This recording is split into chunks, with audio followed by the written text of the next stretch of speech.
Okay, today I have the great pleasure of getting to know somebody. Her name is Bana Haffar. She's talking to us from a nice outdoor coffee shop in LA. I am, of course, in my freezing basement in Minneapolis, so I'm both sensitive about the cold and I'm very envious of being able to sit outside and drink some coffee. So, with that, I'll say hi to Bana. Bana, how are you?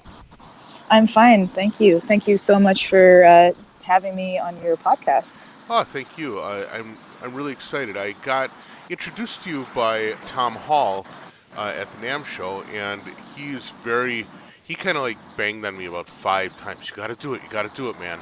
So when he's excited about something, I get excited about something. So I'm really glad that we're having this opportunity to talk. Likewise. All right. So to kick off with, and for all the listeners, why don't we start off with you talking a little bit about your work? What kind of things you've been doing lately? Lately, I have kind of delved into the world of modular synthesizers in the Eurorack format specifically, and I have been starting to play live shows and recording music, solo modular music, and really trying to learn synthesis through synthesis by way of modular synthesizers, applying my knowledge of music from my days of playing bass and violin, and kind of seeing how certain things translate into the world of synthesis. And I'm still in the beginning of my journey in the synth world. Yeah, I've just kind of been exploring modulars now and really enjoying it. Sure. Yeah, it's pretty fun, and I'll have to say that I've been working with modular synths for the better part of 20 years now, and I feel like I'm still a beginner in it. It is one of those kind of environments that seems to make you a beginner all the time, right? Definitely, and that's even if you don't use a piece of gear for several months, some of these modules are a whole universe. They're a whole universe, and it takes a lot of time and dedication, just like any other instrument. But it's not something that you ever really get comfortable with, like a guitar or something, where you have your muscle memory and you can pick up the instrument and always get the same lines or whatever. It's definitely a very fickle and challenging instrument. Fickle is a great word for Yeah. it. That's a good call. Now, before getting into synthesis, you were primarily a bass player, right? Yeah, I played bass for probably close to a decade. I did that full time. I was just a bass mercenary, as you would call it. I was a hired gun. Right. I went to school for bass and music performance, and then after school I was subsequently funneled into what I call the musical industrial complex. And the world of pop music and all the stuff that I was not enjoying, but I just got sucked into it because I needed to pay my rent. Sure. So I just started just playing for different artists and touring and doing a fair amount of session work. And yeah, I did that for about a decade. Where did you go to school? I studied in France for 2 years at a small school in northeastern France. I wanted to do French and music at the same time. I thought it was a good idea to study music in a foreign country where I barely spoke the language. So I was pretty lost for the first several months. Yeah, I was gonna say that seems like taking a disadvantage and adding a disadvantage to it. Totally. That's kind of my style sometimes. I don't know why. I just throw myself into very uncomfortable situations and see how I do. It worked out well, though. I mean, I did kind of gain a language somewhat, like French, and it was a good learning experience being in a foreign environment, and it was a very beautiful city, and a lot of good came out of that. And then I came to LA, and I continued my studies at a Musicians Institute in LA. Right. Very cool school. Now, you talk about putting yourself in uncomfortable positions being sort of your stock and trade. And on one hand, you claim to be sort of just beginning your journey with modulars and synthesis. yet you find yourself as sort of a video star for Moog Music. How'd that happen? I also find that a little strange, but it happened through a connection. My partner Eric Cheslak, who's also a phenomenal synthesist, knew somebody over at Moog, and they were looking for people to kind of like fresh faces to demo the Moog Mother32. And somehow my name was kind of thrown in there, and they reached out and asked me if I wanted to fly to Asheville and go to the Moog Sound Lab and just make some jams and make some patches on this new piece of gear. And my first instinct was no, of course not. I mean, I don't know what I'm doing. Why would you ask me?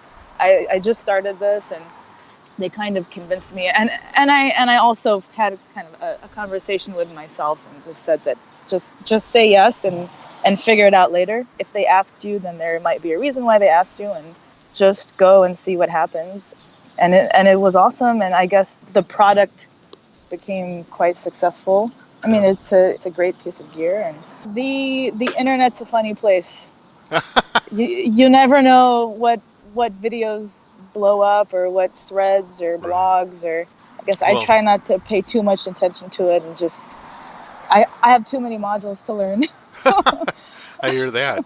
Well, I thought it was a really effective video for two reasons. First of all, because it was a very musical thing. And a lot of times people that are doing modular work get so excited about things like modulation and intermodular distortion and all this kind of stuff that they sort of forget the musicality part of it. And I thought that you really brought that in a nice way. But secondly, it was interesting to see a video shot in Moog Labs that had other modules in it. It was actually a really smart move on everyone's part to say, yeah, it's a Moog piece, but it interacts with the rest of this community's work, which was kind of new for Moog at the time. Yeah, definitely. And I think something that they really wanted to illustrate through these videos was that the Mother32 interfaces really well with the Eurorack format, especially since it has the 32-point patch bay that you can use the same 1/8-inch patch cables. Right. So that's something that they wanted to really demonstrate, and I felt more comfortable having my Eurorack rig there also because, I wasn't at the point that I made the video. I was still pretty new to that piece of gear, so. Sure. So it made it easier for me to make a piece with my small Eurorack rig that I'm already familiar with, right. and then hook up the Mother32 and kind of extend the work. Yeah, right. Yeah. I've noticed something interesting. First of all, that across the world of music production and music creation, it seems like oftentimes bass players end up really extending themselves into other things. A lot of times when I talk to people who are kind of delving into synthesis deep, you would think that it would be a keyboardist thing, but so often it's a bass player who sort of is like expanding their repertoire by working with synthesizers, right? A lot of production people come from being bass players. What do you think it is about the bass that lends itself to that? And how do you personally kind of bring the music background that you learned on the bass? How do you bring that into synthesis and especially your performing work? I'm not sure about other bass players, but I know that in my situation, I was introduced to synthesizers through playing bass because I bought a Voyager. That was my first synthesizer, and I bought that synth because I wanted to start playing key bass.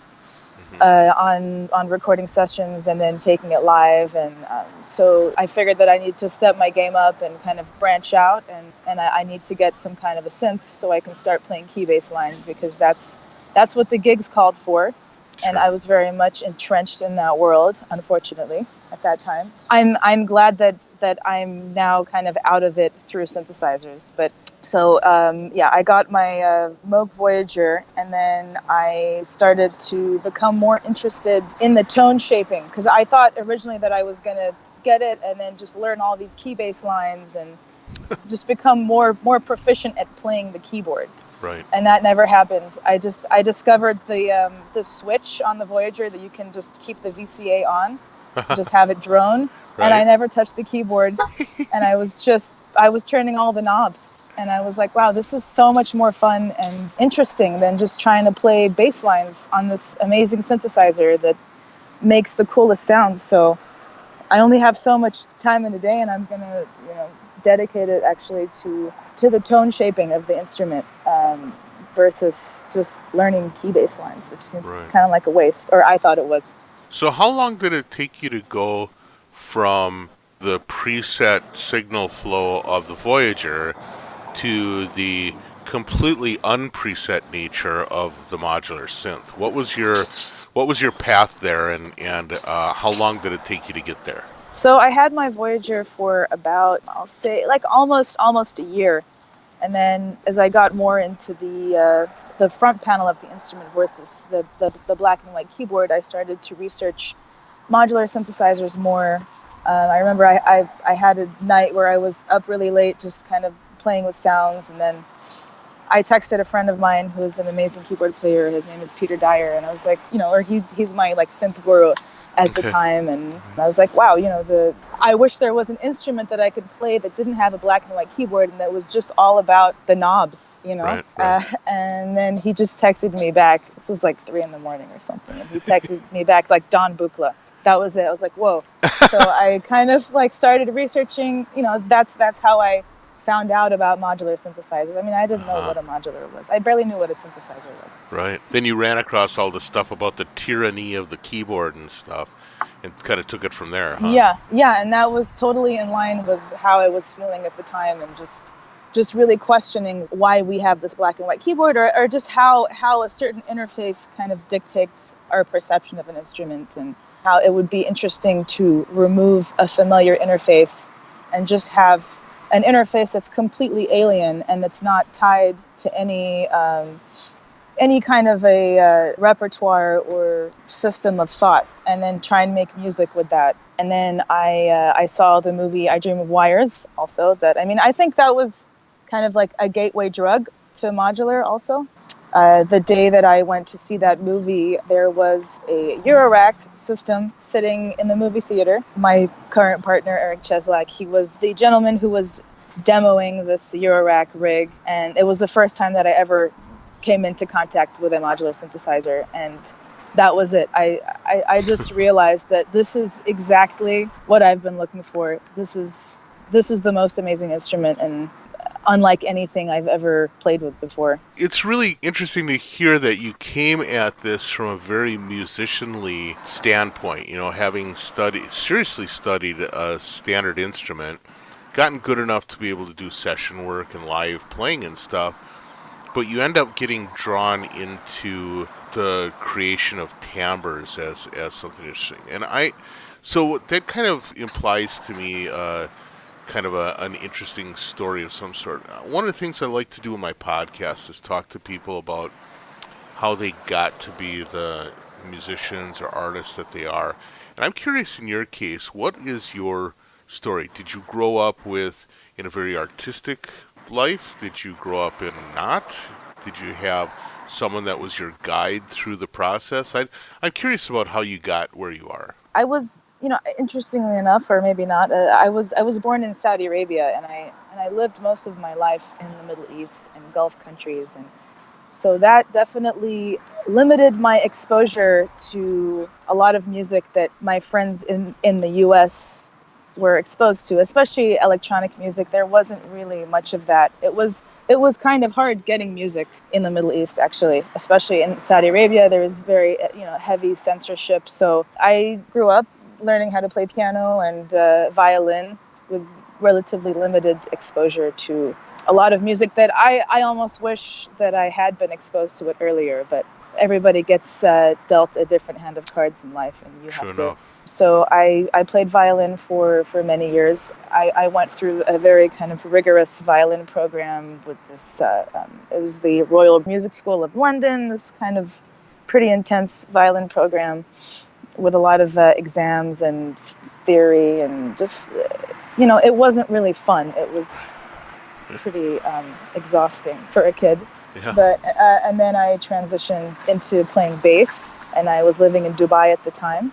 I started playing bass in bands in Dubai, and I started playing actually in death metal bands in Dubai, Okay. because I knew that I didn't want to play pop music at the time, and I mean I didn't know how to play the instrument, but I signed myself up for a death metal band, and just started playing around town and just learning how to play the instrument through playing gigs and really sucking for a long time. Well, I'm sure that's the way it felt, but you had to be coming with a certain amount of musical knowledge given your background with the violin, right? Yeah, Or I've always had a good ear, so I can catch right. things pretty quickly, and then the technical know-how kind of catches up later. First of all, I have to say the phrase death metal in Dubai. I mean, there's like another band name right there, right? But beyond Yeah, that, we used to play in like parking lots, and it was a weird scene. It was very limited, I can in the imagine. Middle East, and even getting music was, again, it was difficult. And I Right. remember whenever we would travel to the U.S. or Europe, I would kind of stock up. I would accumulate a list of CDs that I would want to buy throughout the Right. year just by scraping on the internet and Mm-hmm. from what I could hear, and then I would buy them like once a year when we would leave the Middle East, and I would have access and then try and get them into the country without having them confiscated at the airport. And yeah, it was challenging for people who weren't into the mainstream. Yeah, I'll bet. Beyond that, though, what is it about death metal that drew you in? Was it culturally a fit? Did it seem like music that you could cope with? Was it just the kind of attitude you were looking for at the time? What drove you that direction?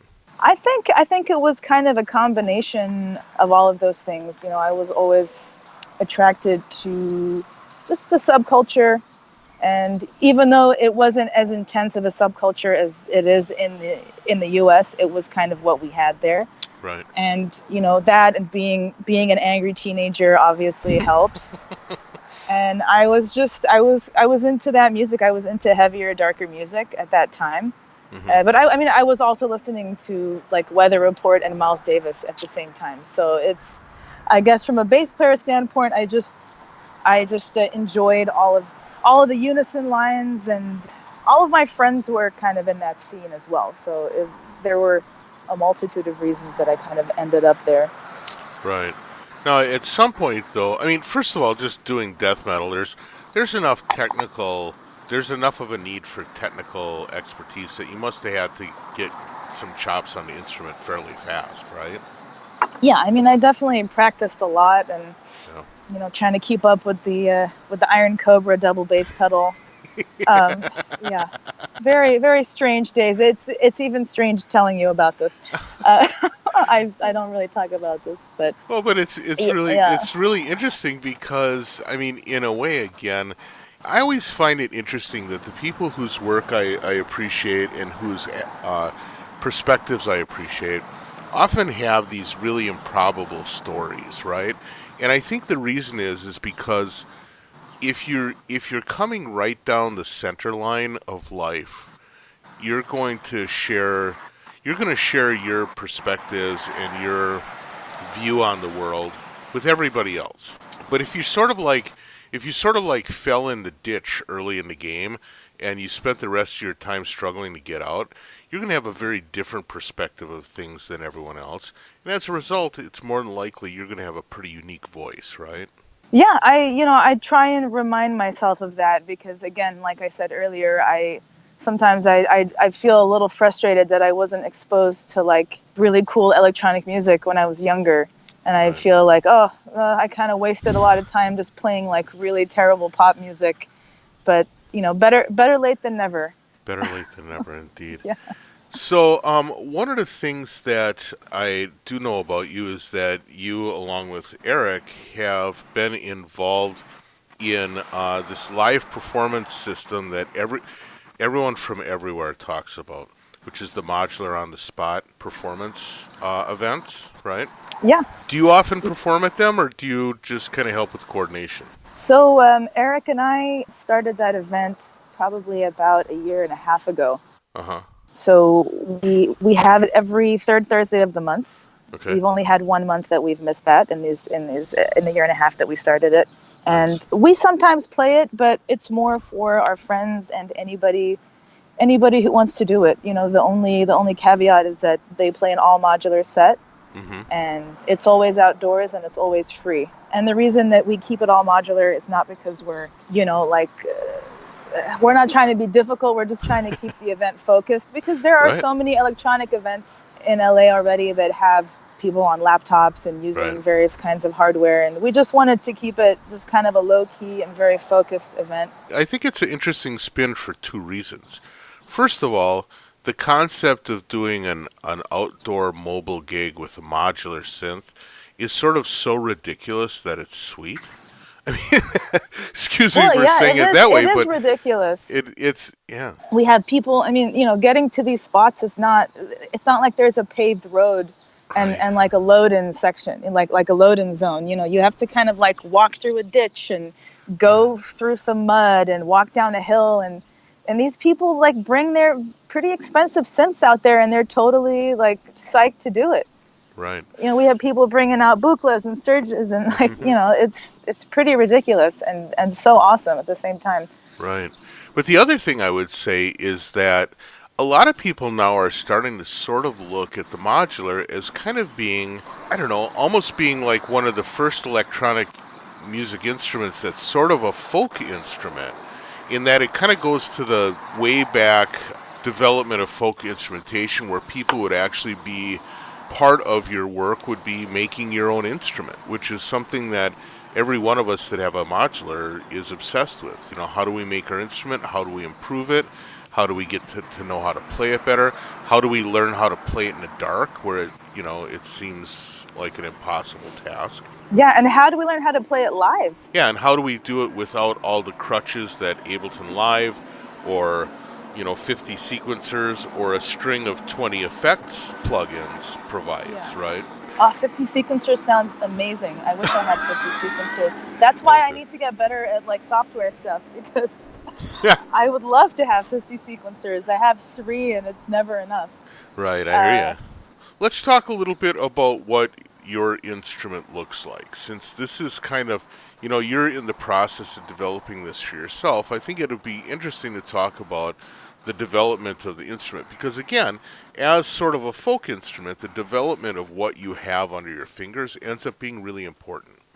And I know for myself, I have this crazy history in building my modular, where it's sort of like a module isn't really part of the instrument until I've bought it and sold it like 3 times. I have to get it, love it, and then hate it and sell it, and then realize I miss it, and then buy. I've got that whole thing. Now I was just is that what I have in store for me? I don't know. Is that because the flip side of it is, I was just out in LA and I was talking to a friend, and he was talking about his system. He was like, I have never sold a module because I'm absolutely terrified that I'm going to sell it and then realize that's exactly what I need. So I have to keep on getting a bigger house in order to fit my modules. And I was like, okay, well, there's the opposite of me, right? But people seem to have this, they build up almost a mythology behind the building of their synthesizer that becomes really an important part of how that becomes an instrument for them, right? Yeah, and it's interesting, there is a heavy like consumeristic aspect of modular synths, and you have people who just buy them for the sake of buying them and don't necessarily make any music with them. Right. That's a whole other issue. That's something that I see in this world of modular synths, and it kind of bothers me, because I just feel that, you could make cool music with like a skiff, Right. just one small row. You don't need like a village of modules. And for me, my system is it's a bit of a Franken system, obviously, like everybody else. I use modules from a lot of different manufacturers, but lately I decided to use all make noise and see what it would be like to just build a system that was one manufacturer, and to see if I would patch differently, or if it would inspire me to think differently if I didn't have certain modules that were my crutch modules. Some modular players are very much a fan of just having a closed system, Right. and not buying and selling and trading. They just buy their closed instrument, and they limit themselves to that system, and then make a record with it, and that's it, and move on, instead of constantly tinkering and switching modules out. I'm kind of in the middle. And I'm still trying to find my way. But I definitely, I don't buy modules very very often. Right. I'm trying to dig in to what I have, and I'm a fan of limitations. And I feel that it's necessary to just pull the handbrake up at a point and just be like, okay, this is what I have. Let me learn this inside out and try and make the sounds that I need to make with what I have, and just try and figure out how to make them, instead of just being like, oh well, I can't make this patch because I don't have this specific module. Right. So how has this experiment gone? The experiment of using just make noise. Do you feel good about it?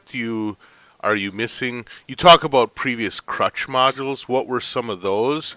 And how badly do you feel like you're going to need to return to that in some way? I guess some of the crutch modules were maybe some of the percussion sounds that I would use, maybe like a kick module, or like a snare module or something like that. I see. Right. So, instead of having the plug and play sounds, just to really make all of the sounds from scratch. So I definitely, it's made me a little more creative in terms of my percussive sounds, I feel, and it's just it's been really fun, because you really feel like you kind of get into the mind of the creator. I feel like each module and each brand is really a reflection of the designer behind it, and they all have such different philosophies that it is interesting just to stick with one at a time, and just kind of try and understand what the ethos of their company is, almost. And because also with modular synthesizers, the front panels and the interfaces they can also dictate your perception and the way that you patch, and certain face plates are a little wackier than others. Right. And I really loved the Make Noise artwork, but I use other manufacturers too that I love as well. It's just kind of, I just mix it up, I guess. One of the things I noticed that is kind of almost ubiquitous, and this is particularly in the case of people I know that are working out of LA, it seems like all LA modular synth people have a clouds in their system, because it's somehow the clouds module is like the sound of LA modular, right? A big hissy, granular sizzle thing, right? But it does point to another thing, which is that there are almost like two sets of people. One that where their modular system also has a lot of effects in it, where the effects become a big part of the sound, and other people that really use it as a synthesis focused thing.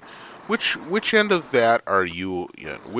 Where do you lie in terms of having effects be part of your Eurorack?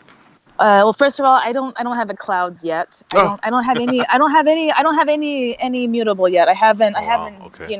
Dove into the mutable world yet. But I know, I'm familiar with them, and I've heard those modules, and they do sound amazing. Yeah. Like I said, I'm just digging into the modules that I have already.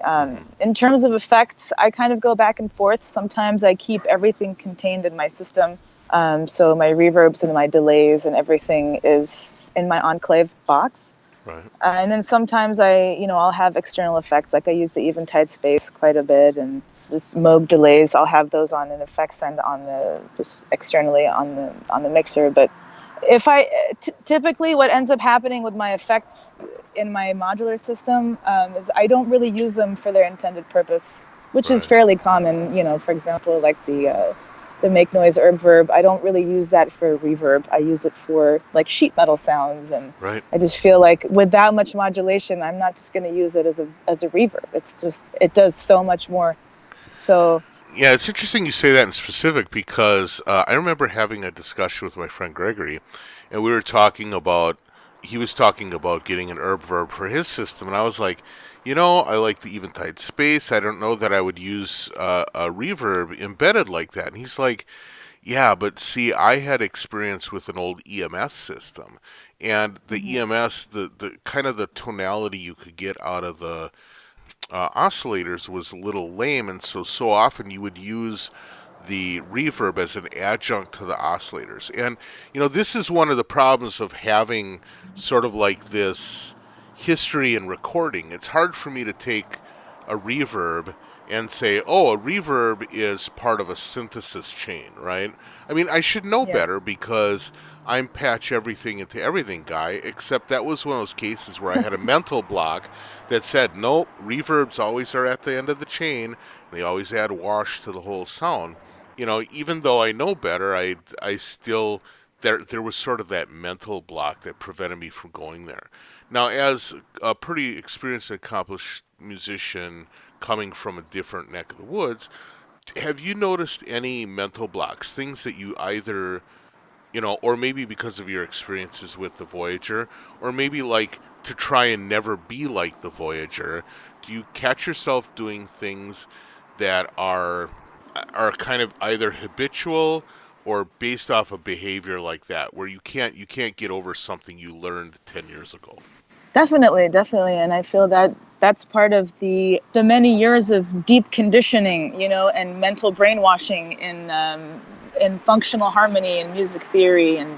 and tuning and just two decades of that. Like you, the modular has really shown me how conditioned my brain is, because I look at other people who go into modular without a musical background and Right. how they're able to come up with synthesis chains and sounds that I feel like, wow, I could never do that because I'm so bogged down with like tuning things, and I would, not I wouldn't think of maybe playing these two notes together, or because I've been so deeply conditioned, and I'm trying to decondition myself by way of the modular and trying to break sound back down to its building blocks and then rebuild it in a different way, which is difficult. I feel like I have a lot of habits, mainly tuning habits, that I can't seem to shake off Right. as much as I would love to,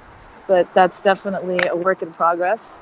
And definitely, I feel like you start to build patch habits, almost like muscle memory on an instrument. Like with my bass, if I pick up a bass, I definitely have certain lines or licks that I would play, and just muscle memory from playing for years. And I feel like with a modular, it's easy to develop patch habits, just kind of certain patches that you always find yourself going to. Right, right. Um, Well, so what do you do to combat it? I mean, what are the things? Do you ever catch yourself doing things like saying, "Wow, because my rig is set up like this, I always make a Moog sound, so I'm going to actually take the easiest to use modules out just so that I don't do that again." Do you go that far as to change your yeah, system to prevent yourself from habitual behavior? definitely. I do rearrange my system almost monthly, if not more.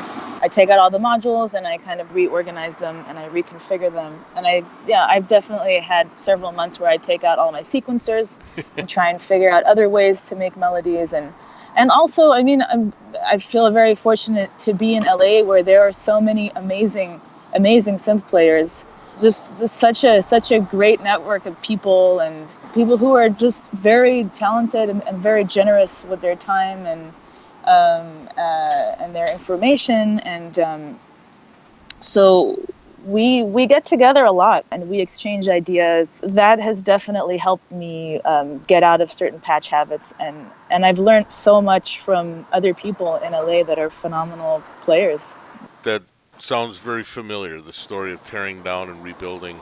I have to admit that I'm sort of a rack rash king because even though I use the nylon nut things, Washers. yeah, washers, it still gets to be a mess after a while. I can't help it. I just that seems to be a part of making the instrument really personal, right? Yeah, and I think it's so funny that people even care about things like rack rash. That's the ridiculous aspect of this synth The world. sort of the consumerist aspect of it, right? For It's almost sure. like Yeah. my Willie Mays baseball card is in better condition than yours, so I'm a better person somehow, right? So what does the future look like for you? So you claim to be just learning, although having seen and heard some of your work, it's got a lot of maturity in it already. where are you going to be taking this? Where are you going to go? Are you going to expand into more extensive and like more complex recording? Are you going to focus more on performance? Are you going to just disappear and build a 5,000 space rack system? Where are you going to Definitely go? not the third option. Definitely not the third option. Yeah, I think now I'm focusing more on.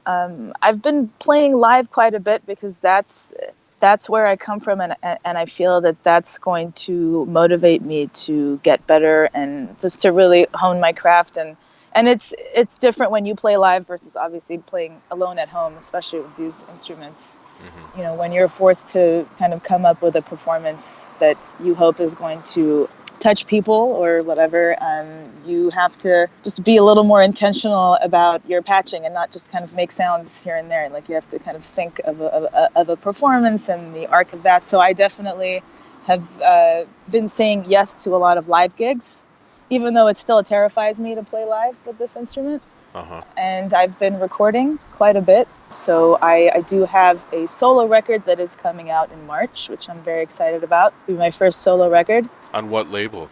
It's a label out of Turkey called Vent, V-E-N-T. Okay, cool. So it's going to be released on vinyl, two tracks aside. So that's very exciting. Yeah, I'm just going to continue to record and play live and just keep studying this instrument and see where it goes. I mean, I'm still very, very early on in this journey. Sure. As part of this journey or as part of the direction you're going to go, do you see yourself drawn into anything that's not modular? Like, for example, can you imagine yourself getting into like an Electron octatrack to do something different for live performance, or like or some kind of hardware sequencing system, or something like that? Do you feel like there's a place for non-modular stuff, or do you really see the modular as being the focus point for your work? I definitely would like to incorporate more the different kinds of hardware and maybe start learning Macs and things like that, just so I can compose songs and play live longer. With a 12U case, I find it hard to squeeze out a performance that's interesting and longer than 20 minutes because you can't just flip a switch and switch the sounds, right? So, and I feel like with performance, sometimes it's nice to be able to play 40 minutes to an hour and a half and really kind of get into it. I mean, Richard Devine obviously can do it with he could do a 2-hour performance on a skiff and blow your mind. I'm not there. But I definitely do see incorporating that in the future. I just have to manage my time better and make time to learn it. Learn another hardware sequencer. Sure. Well, Bana, I want to thank you so much for your time. This has been a really fun chat. We breezed through that so easily. That was great. And it was also really interesting to hear how you kind of weave your musical background with your desire to learn, and that desire to learn is just kind of a winner to me anyway. That's always kind of a good sign of somebody I'm going to have a great interview with, right? When the desire to learn is part of the discussion. So thanks so much for your time. I really appreciate you. Thank you for your generous time. It's a real honor to be on your podcast. Oh, well, okay, thanks. I appreciate that, and believe me, it's an honor to have you on there as well. So with that, then I'll let you go on with your day. Thank you so much, and have a good one. Okay, thank you so much, Darwin.